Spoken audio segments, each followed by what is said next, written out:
I want to tell you a story of the old days, when people were different from now. When you look at me with my gray hair, my shoulders bent with the years, you may not believe that I, Tuktu, was once a child, young and carefree. But it was so. One of my fondest memories is of my father, who taught me how to hunt the seal, who taught me the secrets of the moon and stars, who taught me also the arts of the bow, the harpoon, and the fishing spear. I well remember my first visit to the place of many fishes. We set out laden with our spears and tent poles, also the many skins needed to make a tent. The day was bright with autumn sun, and I could tell that my father was in a good humor. I brought him a drink from the cold, clear river. He smiled and said I was a joy to him, that I would certainly be the greatest of all hunters, and that if I was tired, he would carry me.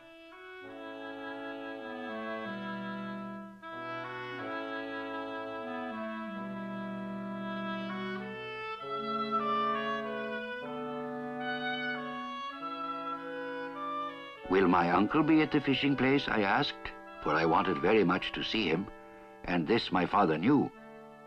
Alas, he said, I do not think so.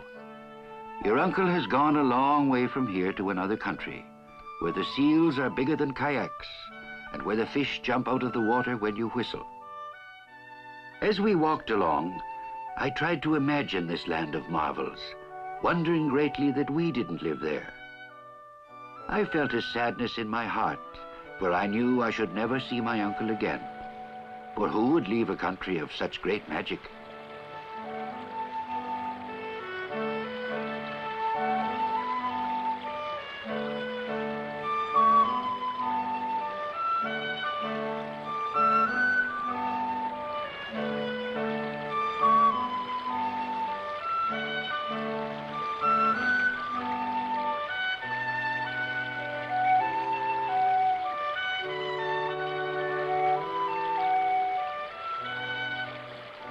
At last we came near to the place of many fishes. Look, said my father, there is a tent. I believe strangers have arrived before us. We hurried forward. I heard a shout, Tuktu, Tuktu! It was my uncle. My heart was full of joy when I saw him. I have cut my hair for the winter, I said. And I also, he answered. And you have grown, Tuktu. Soon you will be a great hunter, even as your father. My uncle helped with the tent, placing it near to his own on dry, smooth ground. I asked him if he had come back from a long journey. Yes, Tuktu, I have, he said.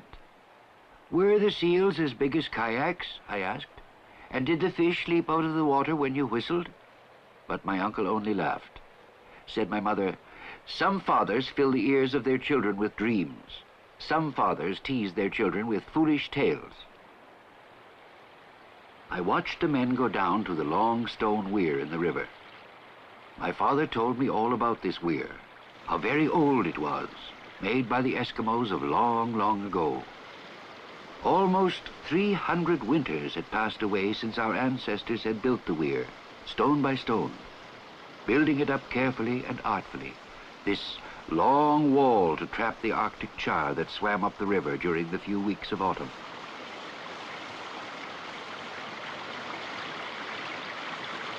Each season, the weir was damaged by heavy winter ice.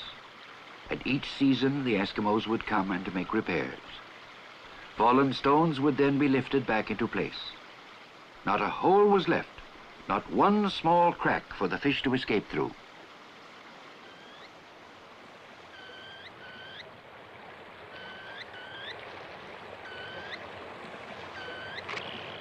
The winter before had been very hard.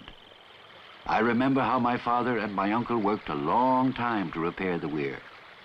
But presently the task was finished.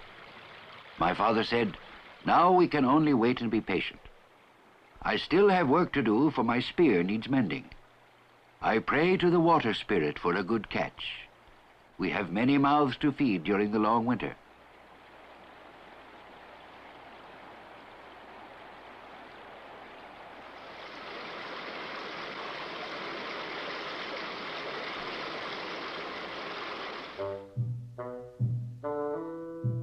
Then my mother brought the spear to my father, and he sat in a quiet place in the sun and made the spear ready for the fishing.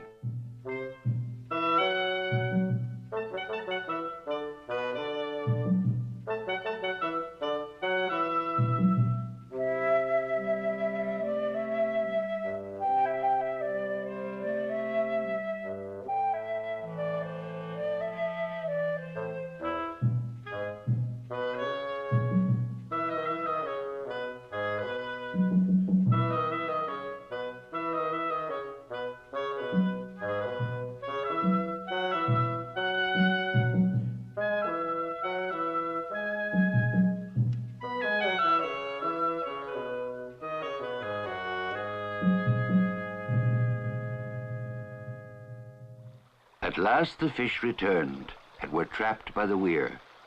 I remember seeing them in great numbers. Desperately they tried to escape. Said my father, "I have never seen so many. Our children will not go hungry for many weeks. Let us begin the fishing." Then my father and all our friends went down to the weir.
We caught fish in vast numbers that day, as many as there are stars in the sky. I thought surely all the fish in the world are here. Truly, this was a time to remember. But as you know, the spirits of the dead fish are wise and may see more than is good. The fish spirits might warn their friends against our fishing place, warn them to stay away from the weir. Therefore my mother took ashes and covered the eyes of the fish. Thus she made them blind, and the fish could not see the place or tell their friends where they had been taken.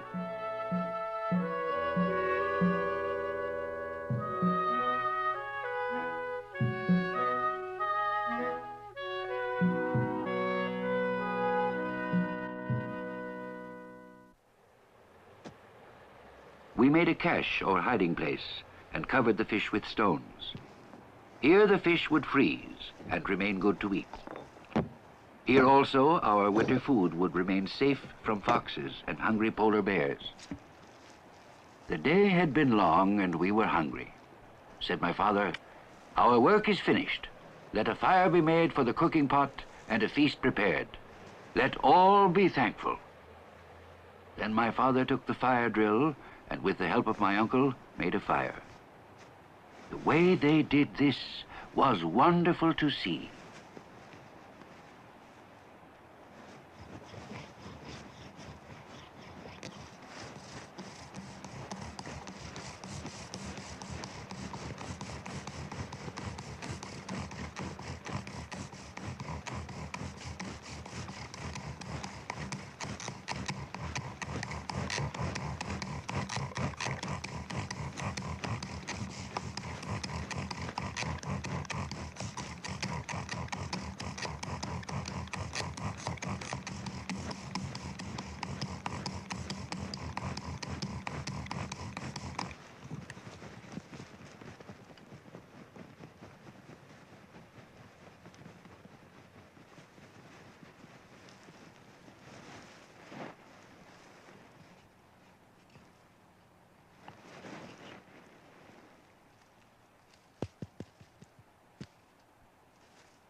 My father said, "Today Tuktu has seen many things and brought luck to his father's spear.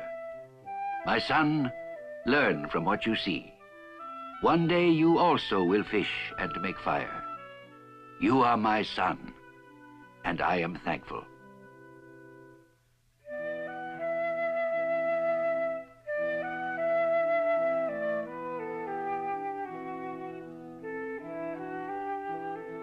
Let my breath blow a song of the animals I have caught, of the many fish that came in to us from the wide sea.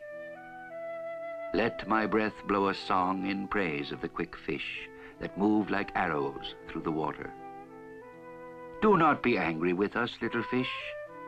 I make this song for you. The lands around my dwelling are more beautiful because of you, and life is thankfulness.